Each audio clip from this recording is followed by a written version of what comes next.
দেখুন, আজ কুম্ভ শুধুমাত্র তার যে আধ্যাত্মিক বিভিন্ন রকম মহিমা রয়েছে তা নয়। কুম্ভ বিশ্বজনীনতা, বিশ্ব মানবতা এবং বিশ্ব ভ্রাতৃত্বের এক বার্তাবাহক মহাপর্বরূপে আমাদের সামনে আজকে উঠে এসেছে। যে মহাকুম্ভ বিশ্বের, ভারতবর্ষ তো ঠিকই আছে, আপনারা দেখেছেন যে ভারতবর্ষের প্রায় মোট জনসংখ্যার অর্ধসংখ্যক জনসংখ্যা আজকে মহাকুম্ভে সম্মিলিত হয়েছে। প্রায় 65 কোটির মাত্রা ছাড়িয়ে যাবে বলে আজকে মনে করি আমি।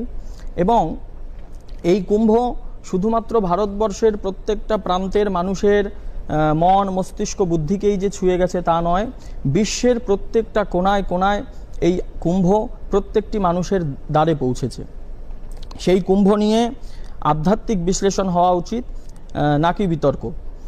তবুও আমাদের এখানে জ্যোতিষশাস্ত্র রয়েছে। যন্ত্রহীন সভ্যতার সূক্ষ্মাতি সূক্ষ্ম গণনা এমনই যে বৃহস্পতি সূর্যকে পরিক্রমণ করতে 12 বৎসর সময় নেন অ্যাপ্রক্সিমেটলি। তো আমাদের এখানে বলা হয় মকরে চ দিবানাথে বৃষগে চ বৃহস্পতৌ কুম্ভযোগো ভবে তত্র প্রয়াগে হতি দুর্লভঃ মাঘে বৃষগতে জীবে মকরে চন্দ্রভাস্করৌ। মাঘ মাস, সেই মাঘ মাসে বৃষ রাশিতে বৃহস্পতি যখন গমন করেন এবং মকর রাশিতে চন্দ্রভাস্করৌ, চন্দ্র এবং সূর্য যখন প্রবেশ করেন, তখন এই মহাযোগ সংগঠিত হয়, যে মহাযোগকে কুম্ভ বলা হয়েছে। এটি প্রয়াগের প্রত্যেকটি, আমাদের এখানে আপনারা জানেন 4টি স্থানে অমৃত বিন্দু ছলকে পড়েছিল, যে 4টি স্থানে 4টি পূর্ণ কুম্ভ হয়ে থাকে। তো প্রত্যেকটি কুম্ভের 4টি জায়গার 4টি পৃথক যোগ রয়েছে। প্রয়াগে যেমন মকর রাশিতে চন্দ্র সূর্য এবং বৃষ রাশিতে বৃহস্পতি, সেরকম নাসিকে বৃহস্পতি সূর্য উভয় সিংহ রাশিতে থাকছে।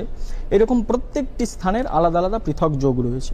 তবে এই যে বৃহস্পতি সূর্যকে যে পরিক্রমণ করছে তাতে 12 বৎসর সময় লাগে। এই 12 বৎসরে প্রয়াগে পূর্ণকুম্ভ হয়। ঠিক এইভাবে 12 বৎসরের যে পূর্ণকুম্ভ, সেই 12 বৎসরের পূর্ণকুম্ভ যখন 12টি কুম্ভ সম্পন্ন হয়, সেই দ্বাদশতম কুম্ভ কালের আবর্তে যে দ্বাদশ কুম্ভটি আসে, সেই 12 সঙ্গে 12 গুণ করে 144 বৎসর। এই 44 বৎসরের কুম্ভকে ঋষি পরম্পরা অনুযায়ী মহাকুম্ভ বলা হয়। ভারত চিরকাল ঋষির দেশ। ঋষিকুল প্রদর্শিত পথে এখানে রাজ্য পরিচালিত হয়েছে। ভারতবর্ষের পথপ্রদর্শক, ভারতবর্ষের আসমুদ্র হিমাচল ভূমির এই সাম্রাজ্যের বহু বহু রাজা আমরা দেখেছি ঋষির আদেশ মাত্রে রাজ্য পরিত্যাগ করেছেন। সুতরাং সেক্ষেত্রে হীনমন্য উদ্ধত রাজশক্তির অঙ্গুলি হেলনে ঋষিরা পরিচালিত হন না, বরঞ্চ ঋষির শ্রুতিমন্ত্রের অবগাহনে বারংবার রাজারা এখানে অবগাহন করেছেন। এই বার্তাই আমি আপনাদের কাছে দিতে চাই।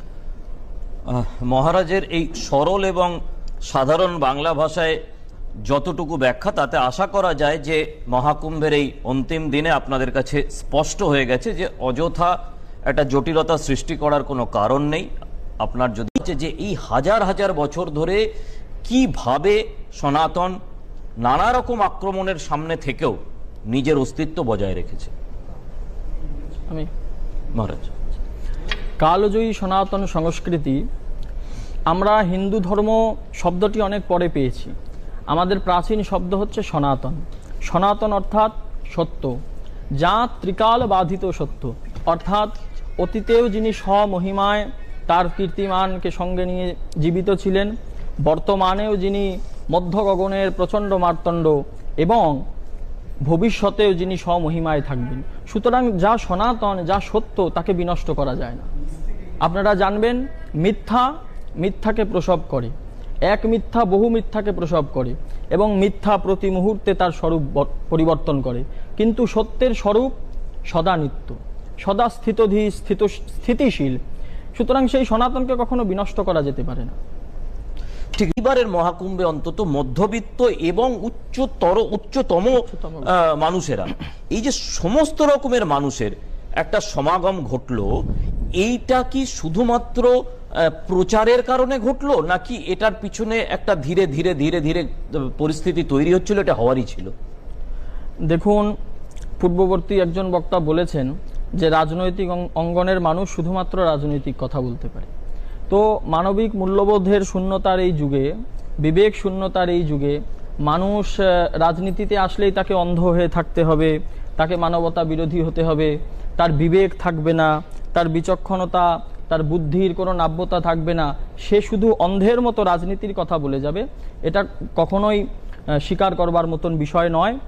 আর রাজনীতি আর ধর্ম পৃথক দুটি বিষয় হলেও ধর্মের কাছে, ধর্মের ছত্রতলে একজন রাজনেতাকে সদা সর্বদা আনত, প্রণত এবং সমর্পিত হতে হবে। সে যদি প্রতি মুহূর্তে সেই ধর্মধ্বজাকে, আপনি বললেন যে এই মহাকুম্ভ, এই মহাকুম্ভের প্রধান দেবতাকে ধর্মধ্বজা, প্রত্যেকটি আখাড়ার মধ্যে ধর্মধ্বজা আছে। আখাড়ার আচার্য, আখাড়ার নাগা, আখাড়ার মহন্ত, আখাড়ার কোনো সাধু স্বতন্ত্র নয়, স্বেচ্ছাচারী নয়, এই ধর্মধ্বজা তাদের উদ্দেশ্য।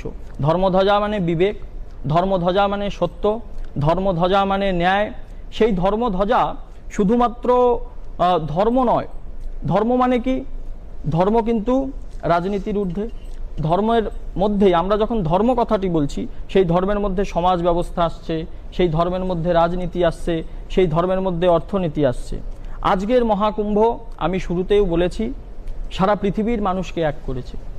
হিন্দু ধর্মের শত শত মত পন্থাকে এক করেছে। এখানে যদি কেউ বলে যে ভিন্ন ধর্মের মানুষের প্রবেশ নিষিদ্ধ কেন, যদিও কে বলেছে, কখন বলেছে, সে অন্য বিষয়, কিন্তু যদিও এই ধরনের কথা হয়ে থাকে, আমি বলবো অন্যান্য ধর্মের উৎসবে, অন্যান্য ধর্মের মেহফিলে, অন্যান্য ধর্মের তাদের যে ধর্মীয় কেন্দ্র, সেই কেন্দ্রে হিন্দুরা কি স্বতন্ত্র ধর্ম পরিচয় নিয়ে প্রবেশ করতে পারে? যদি না করতে পারে, তাহলে সেই বিষয়ে তথাকথিত বুদ্ধিজীবী, তথাকথিত রাজনেতা, তথাকথিত মুখপাত্ররা কেন সরব হননি? সবসময় হিন্দু ধর্মকে আঙ্গুল দেখাতে হবে? যে হিন্দু ধর্ম সারা পৃথিবীর সমস্ত মত, পন্থা, সম্প্রদায়কে আশ্রয় দিয়েছে। আমরা তো বলিনি শুধুমাত্র আমার হিন্দু মায়ের সম্ভব রক্ষা হোক, শুধুমাত্র আমার হিন্দু সুখী হোক। আমরা বলেছি কি, নন্দন্তু সর্বভূতানি নিরাকাঙ্ক্ষা নিসন্তুচা। আমরাই বলেছি সর্বেশাম মঙ্গলাম ভূয়াত। পৃথিবীর কোনো ধর্মই কথা বলেনি।